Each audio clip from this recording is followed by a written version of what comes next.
The Sea and the Otter, written by Diane Brandt Taylor, illustrated by Brooke Ruckdashel.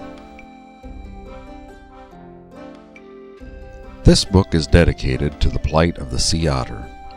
There have been some successes in saving otter pups, but they tend to become too tame and have no fear of human beings. Too often, the otters must be returned to captivity in order to survive. Diane Brandt Taylor is a mother of 3 and a grandmother of 14. Diane enjoys writing books for children in the early learning years, as are many of her grandchildren. The Sea and the Otter is Diane's first book specifically dedicated to an endangered species. The book is illustrated by her granddaughter, Brooke Ruckdashel.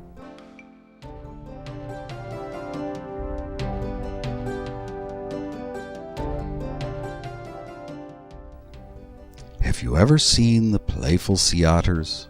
They tumble and spin in the deep ocean waters.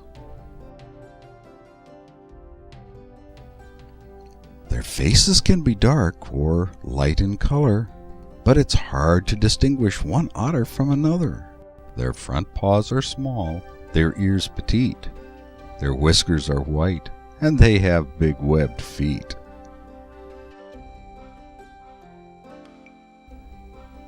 Their thick furry coats keep them cozy and warm, so icy cold waters can do them no harm.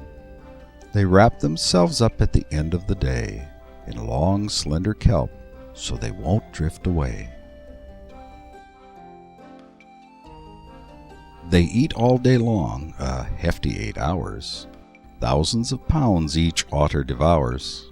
They lie on their backs with their chins to their chests, munching the seafood that they like the best.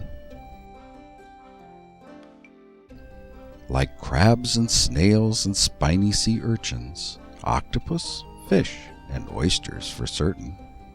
By eating these creatures who destroy the kelp, they do us a favor. They're happy to help. They're very slow swimmers. They're not in a hurry. But friends of the otters are starting to worry. They're now called endangered, which basically means they must have our help to remain in the seas. The otters have friends who try to help out. They realize now that their future's in doubt. These kind volunteers rescue young otter pups and place them in shelters until they grow up. They then try to place them back in the sea to live out their lives healthy and free. But now they're too tame. What a horrible shame. They can't go back, but they're not to blame.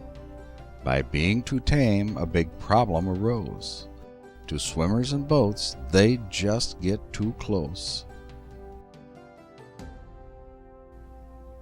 So, now to protect them both, the otters and others, they return to the shelters so they won't be a bother. By sharing their story, their fight to survive, we all can help to keep otters alive. Thank you for sharing The Sea and the Otter with us. We hope you enjoyed the book. For additional information on the plight of the otter, please visit these websites: Defenders of Wildlife at www.defenders.org,